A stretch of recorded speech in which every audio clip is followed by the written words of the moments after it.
Dear students, आज हम लोग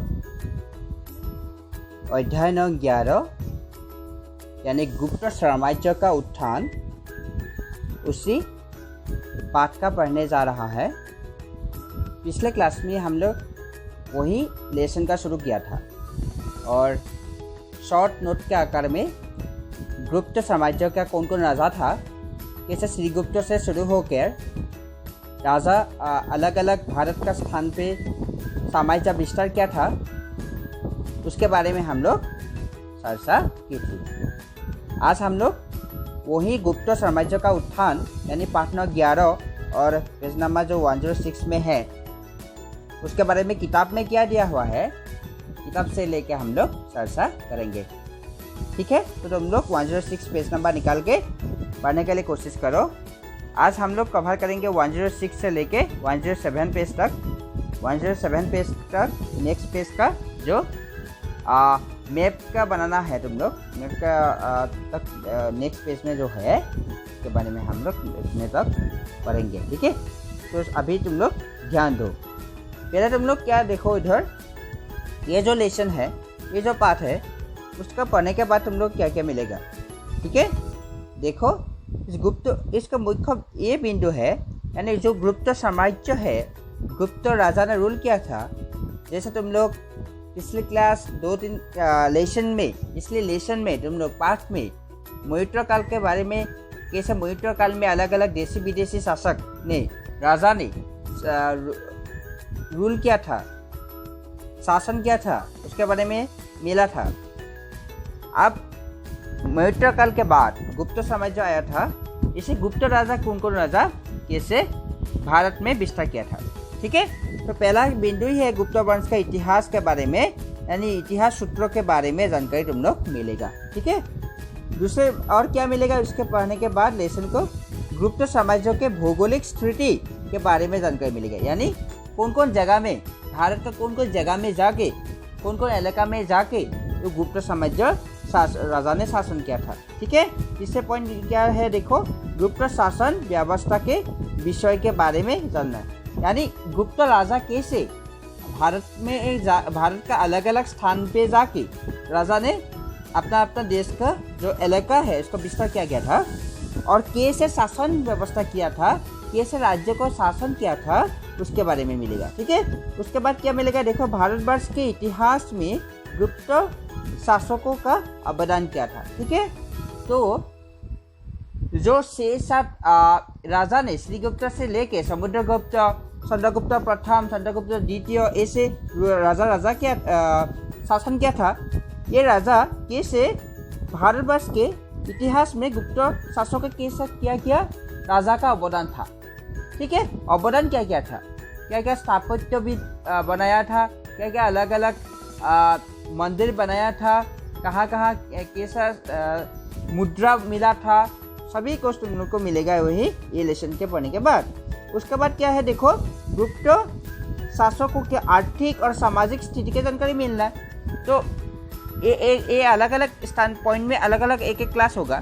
तो सामाजिक व्यवस्था, उसका समय पुरानी काल में जो गुप्त साम्राज्य भारत में था, तो भारत में जब था उसी समय में भारत का क्या सामाजिक व्यवस्था कैसा था उसके बारे में मिलेगा। और उसके बाद देखो गुप्त काल का वर्तमान समय के भारत में जो स्वर्ण युग क्यों कहा जाता है, यानी जब गुप्त युग यानी गुप्त वंश यानी गुप्त साम्राज्य राजा ने भारत का अलग अलग स्थान पे जाके शासन किया था और भारत का एकत्रित किया गया था। एक दक्षिण में भी गया था, पूर्व स्थान में भी गया था, उत्तर दिशा में भी गया था, मध्य स्थान में भी शासन किया था। तो अलग अलग स्थान में जाके शासन किया था। इसीलिए क्यों मतलब ये गुप्त काल को, यानी गुप्त काल मतलब जब गुप्त साम्राज्य था, यानी गुप्त राजा ने शासन किया था, उसी समय गुप्त काल को क्यों वर्तमान समय में क्यों स्वर्ण युग कहा जाता है। ठीक है, तो आओ हम लोग अभी पेज में जाते हैं। तो पिछले पाठ में तुम लोग को मिला ही था, ये तुम लोग दिया है, यह जानकारी प्राप्त की थी, यानी मौर्य वंश के पतन के पश्चात छोटे छोटे और छोटे बड़े राज्य राजवंशों ने किया क्या, भारत में अपने अपने राज्यों की स्थापना की थी। ईसावी सन 3वीं शताब्दी में इन सब छोटे छोटे राज्य मगध की केंद्र बनाकर गुप्त नाम के एक वंश ने अधीन की थी। ठीक है, ये वेरी इंपॉर्टेंट, तुम लोग अंडरलाइन कर लेना अपना अपना किताब में। ठीक है, ये है क्या थे, ईसावी जब सन 3वीं में, ईसावी सन 3वीं में मित्र काल के बाद जो राजा था उस राजा का पतन हो गया था। उसके बाद क्या हो गया, ईसावी सन 3वीं में क्या है, शताब्दी में ये छोटे छोटे जब राजा आ गया, राजा आके मगध नाम के जो भारत का 20 का पार्ट है, मध्य प्रदेश इस 20 का पार्ट मगध बोला था। इस मगध में जाकर मतलब क्या कर दिया, छोटे छोटे केंद्र बनाकर गुप्त नाम का एक वंश स्थापन कर दिया था। ठीक है, उसके बाद देखो विभिन्न ऐतिहासिक सूत्रों में हम इस गुप्त वंश के बारे में बहुत कुछ जान सकते हैं। ठीक है, साहित्य, इलाहाबाद का प्रशस्ति पत्र, मुद्रा, स्थापत्य, काव्य और प्राचीन मूर्तियां आदि के गुप्त वंश के बारे में जानने का मुख्य सूत्र है। ठीक है, तो गुप्त वंश था, गुप्त वंश का कब रूल किया था, कैसा शासन किया था, उसके बारे में हम लोग कहाँ से मिलते हैं प्रमाण, प्रूफ कहाँ से मिलते हैं। साहित्य से उसी समय लिखने गया था, साहित्य, इलाहाबाद का प्रशस्ति पत्र, मुद्रा, ठीक है, स्थापन और प्राचीन मूर्तियां आदि के गुप्त वंश के बारे में जानने का मुख्य क्या था, सूत्र था। ठीक है, ये अंडरलाइन कर लेना। इसके बाद अलावा प्राचीन चित्रकला भी था। प्राचीन चित्रकला जो ड्राइंग किया था उसी समय चित्र बनाया था, इस प्राचीन चित्रकला, स्थापत्य कला और प्राचीन मूर्तियां जो बनाया था, इस मूर्तियां आदि ही गुप्त वंश के बारे में जानने का मुख्य सूत्र भी है। ठीक है, तो इसके अलावा प्राचीन चित्र, सीनी यात्री फाहियान के यात्रा, ये क्या है, देखो ये क्या है, ये मतलब क्या, सीनी यात्री फाहियान, यानी उसी समय चीनी देश का चाइना से एक क्या था, यात्री आया था भारत को घूमने के लिए। ठीक है, उसी समय गुप्त साम्राज्य शासन किया था, राजा ने शासन किया था उसी समय, जो इसका नाम था क्या, फाहियान।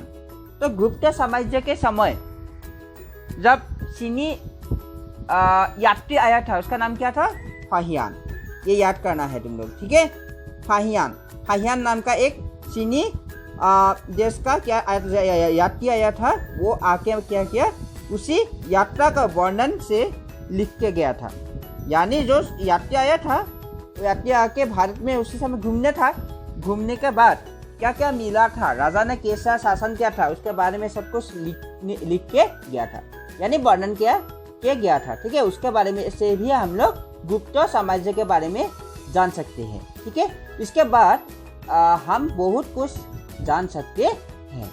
ठीक है, इसी सूत्रों से हम लोग बहुत कुछ जान सकते हैं। अभी एक क्वेश्चन आ सकता है, गुप्त साम्राज्य के सूत्रों के बारे में कैसे हम लोग जान सकते हैं, इसके बाद गुप्त साम्राज्य के बारे में जानने का सूत्र क्या क्या है। ठीक है, एक क्वेश्चन तुम लोग का यही उत्तर होगा। इन सूत्रों में हम यह जाने पाए हैं कि गुप्त वंश के भारत पर लगभग 200 वर्ष तक शासन किया था।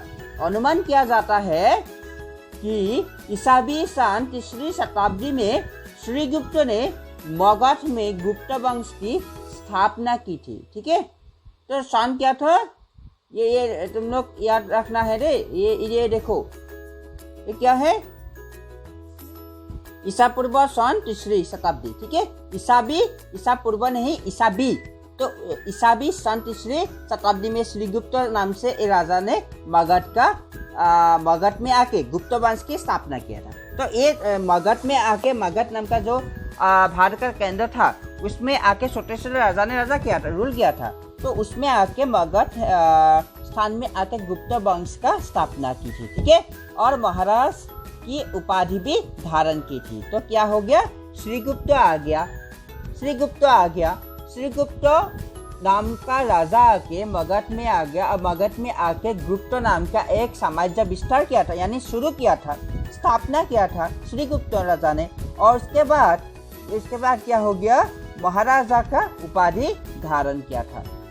उसके बाद देखो, ये जो गुप्त के वंश के अंतर्गत श्रीगुप्त, तो गुप्त वंश के अंतर्गत ही श्रीगुप्त से लेकर स्कंद तक शाह राजा ने राज्य किया था। ठीक है, इन शाह राजाओं के शासन में श्रीवृद्धि हुई थी।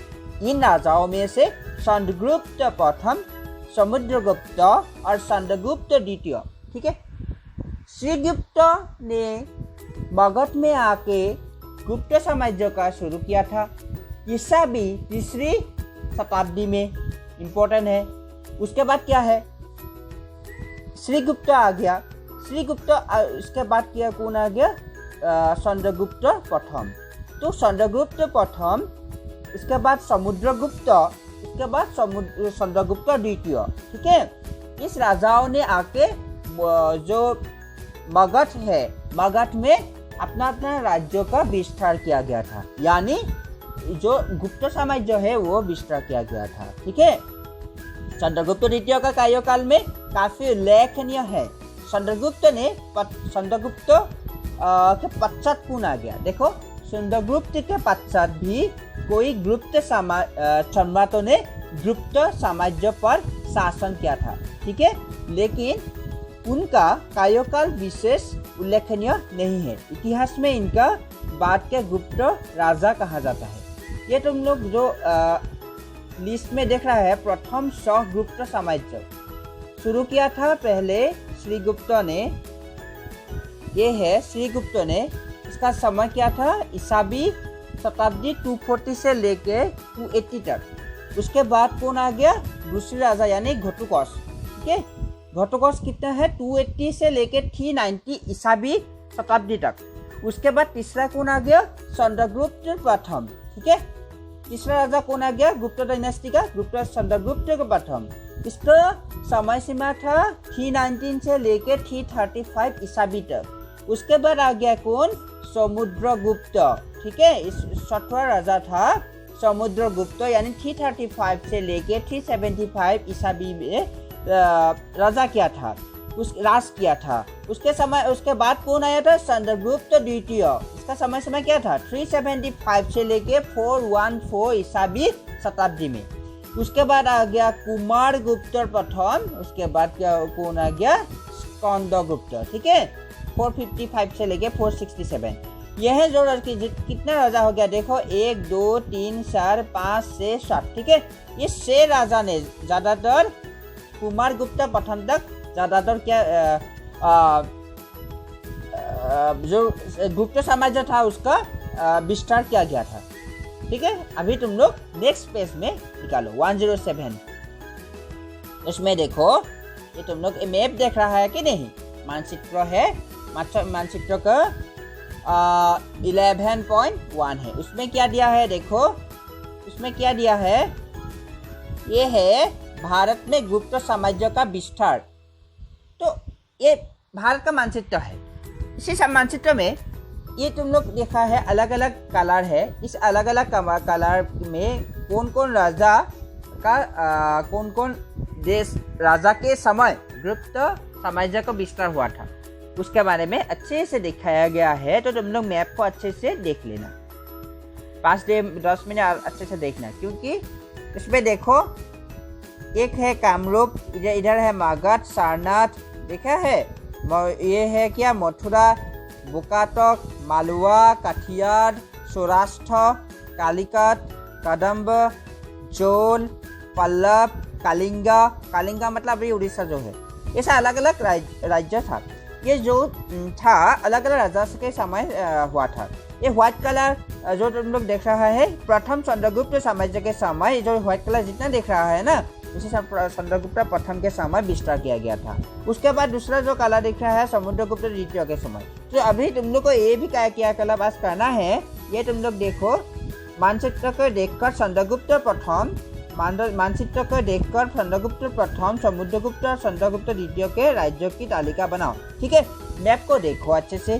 देखने के बाद राजा का नाम क्या क्या है, पहला नाम लिस्ट में बना लो, राजा का नाम। उसमें क्या लिखना है, चंद्रगुप्त प्रथम। चंद्रगुप्त प्रथम ने कौन कौन जगह में राज्य का राज्यों का शासन क्या था। तो राज्यों के बारे में तुम लोग इस मैप में देख लेना, ठीक है। उसके बाद दूसरे लिस्ट बनाओ समुद्रगुप्त के बारे में, उसके बाद चंद्रगुप्त द्वितीय का, ठीक है। चंद्रगुप्त प्रथम, समुद्रगुप्त, उसके बाद चंद्रगुप्त द्वितीय, इस राजा का नाम लिखो। उसके बाद दाएं साइड में तुम लोग बाएं साइड में लिखना है राजा के नाम, दाएं साइड में लिखना है क्या, राज्यों के नाम। इस राज्यों क्या लिखना है, कलर के अनुसार ये रंग दिया हुआ है, अलग अलग कलर का। तुम लोग देख लेना द्वितीय चंद्रगुप्त किसका रंग है, प्रथम चंद्रगुप्त का किसका कौन सा कलर है, इस समुद्रगुप्त का कौन सा कलर है, ये देख लेना। और उसके बाद जो कलर इस मैप में है राज्यों का नाम लिख के एक लिस्ट बना लेना, ठीक है। अभी देखो इन गुप्त साम्राज्यों में क्या हो गया, गुप्त साम्राज्यों ने राजाओं ने कालक्रम से वर्तमान बिहार में है, ठीक है।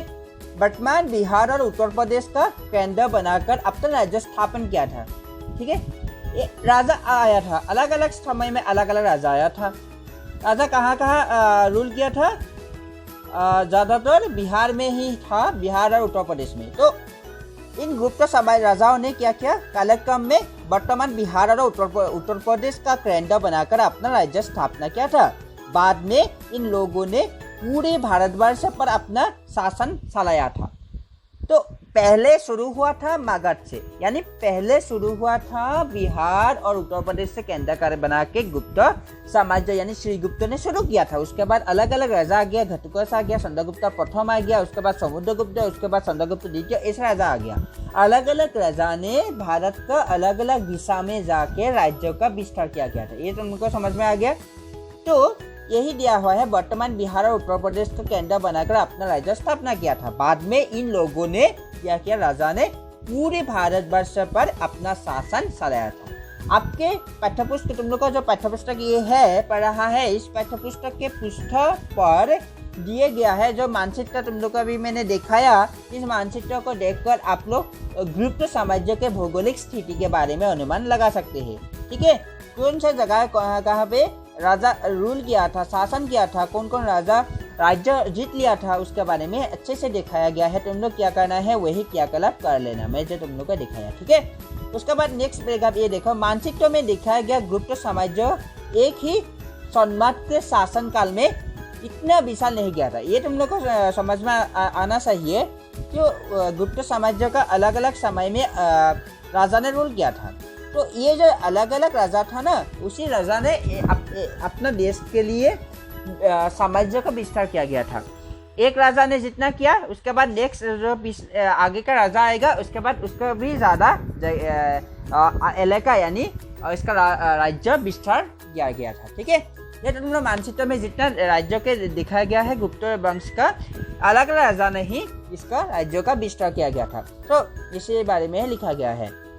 मानचित्रों में दिखाया गया गुप्त साम्राज्य के सम्राट के शासनकाल में इतना विशाल नहीं था। पहला चंद्रगुप्त के समय, श्रीगुप्त के समय जो शुरू किया था उसके ज़्यादातर नहीं था।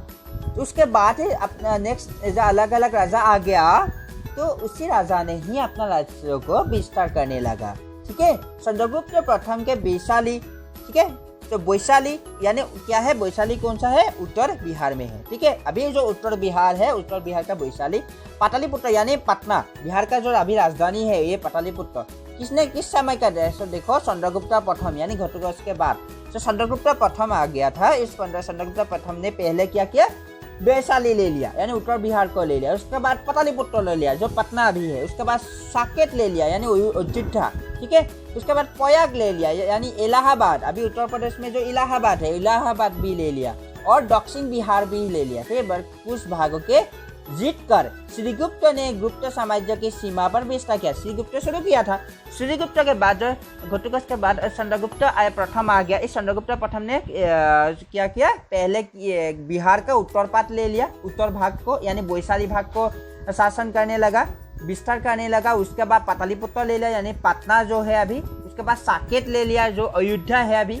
जो उसके बाद क्या है, प्रयाग ले लिया जो इलाहाबाद है उत्तर प्रदेश का। और दक्षिण बिहार का भी कुछ भागों अंशों लेके अपना राज्यों में अंशों का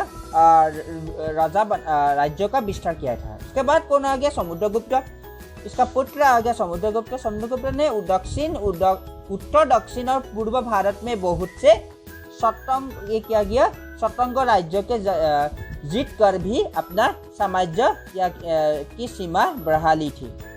इतना ही नहीं, उसने नेपाल और अफगानिस्तान तक अपना राज्य का सीमा विस्तार किया था। ठीक है, समुद्रगुप्त और क्या था, देश का तो विस्तार किया ही था, उसके बाद विदेश का भी रूल किया था। देखो, समुद्रगुप्त ने उत्तर दक्षिण भारत का अलग अलग स्थान में जाके रूल किया, और उसके बाद इतना ही नेपाल जो अभी अलग देश है, ये नेपाल में भी समुद्रगुप्त गया था, राजा विस्तार किया गया था, नेपाल जा गया था। उसके बाद अफगानिस्तान तक अपना राज्य का सीमा विस्तार किया गया था। तो इसे नेपाल और अफगानिस्तान तक तो अपना राज्य फैला गया था। उत्तर और दक्षिण दिशा में तो गया ही था भारत का। उसके बाद अलग अलग देश का भी शासन करने लगा। तो किसने? समुद्रगुप्त ने। ठीक है, तो समुद्रगुप्त के पश्चात कौन आ गया? द्वितीय ने, जो चंद्रगुप्त द्वितीय है। ठीक है, समुद्रगुप्त का पुत्र आ गया चंद्रगुप्त द्वितीय। चंद्रगुप्त प्रथम का पुत्र था समुद्रगुप्त। इसके बाद समुद्रगुप्त के मृत्यु के बाद इसका पुत्र चंद्रगुप्त द्वितीय। तो चंद्रगुप्त द्वितीय ने पश्चिम भारत में कोई राज्य में विजय प्राप्त किया था। ठीक है, तो चंद्रगुप्त प्रथम में क्या किया? बिहार और पटना, ये इलाहाबाद, बिहार का उत्तर दक्षिण अंचल ले लिया। उसके बाद आ गया समुद्रगुप्त, ये क्या किया? नेपाल ले लिया, अलग देश का, अफगानिस्तान ले लिया। उसके बाद भारत का उत्तर दक्षिण अंश में राज्य का ले लिया। उसके बाद समुद्रगुप्त का पुत्र द्वितीय चंद्रगुप्त आके क्या किया? और पश्चिम भारत में जा गया। कौन सा एरिया था? देखो इसमें मैप में देखो, ये जो लोग जो देखा है ना, ये जो इलाका है, इसमें जाके किया, ये चंद्रगुप्त द्वितीय में जाके पश्चिम में, भारत के पश्चिम में जाके राज्य का विस्तार करने लगा। उसके बाद उसके मालवा, काठियावाड़, यानी जो गुजरात है अभी। ठीक है, मालवा, काठियावाड़, उसका नाम काठियावाड़ बोला था, काठियावाड़ अभी जो गुजरात है वो, और सौराष्ट्र पर विजय प्राप्त करके अपना सीमा विस्तार किया था। तो ठीक है, उसके बाद समुद्रगुप्त द्वितीय ने क्या किया? मालवा, काठियावाड़, गुजरात में आ गया, और राज्य के जो अपना राज्य विस्तार किया गया था, ये जो राष्ट्र है गुजरात में जाके, यानी काठियावाड़, मालवा और इसका जो राष्ट्र है सौराष्ट्र, ये तीन एरिया में जाके, यानी जो तुम लोग इधर देख रहे हैं ना, ये सभी इलाका में जाके चंद्रगुप्त द्वितीय में क्या किया? राज्य को शासन करने लगा। तो आज का क्लास के लिए इतना ही, हम लोग इतने भी चर्चा किया। तुम लोग अच्छे से अभी ये 107 पेज तक, ये एरिया तक अच्छे से पढ़ लेना। उसके बाद एक क्रियाकलाप करके आज मुझे भेज देना। ठीक है, तो मानचित्र पे जो तुम लोग देखा है ना, अलग अलग प्रदेश, इस प्रदेश का जो तीन ही राजा का नाम लिखने के लिए मैंने बोला है तुम लोग को, चंद्रगुप्त प्रथम, समुद्रगुप्त और चंद्रगुप्त द्वितीय। इस राजा का कौन कौन राज्य शासन किया था, ऐसे एक तालिका लिस्ट बना लेना। इसका राजा का नाम लिखना है, इसमें क्या लिखना है? राज्य का नाम लिखना है, अलग अलग राजा के नाम लिख में अपना अपना जगह का नाम लिख के एक लिस्ट बना के आज शाम मुझे भेज देना। ठीक है, अगले क्लास में हम लोग क्या पढ़ेंगे, वही इसी से शुरू करेंगे। ठीक है, धन्यवाद।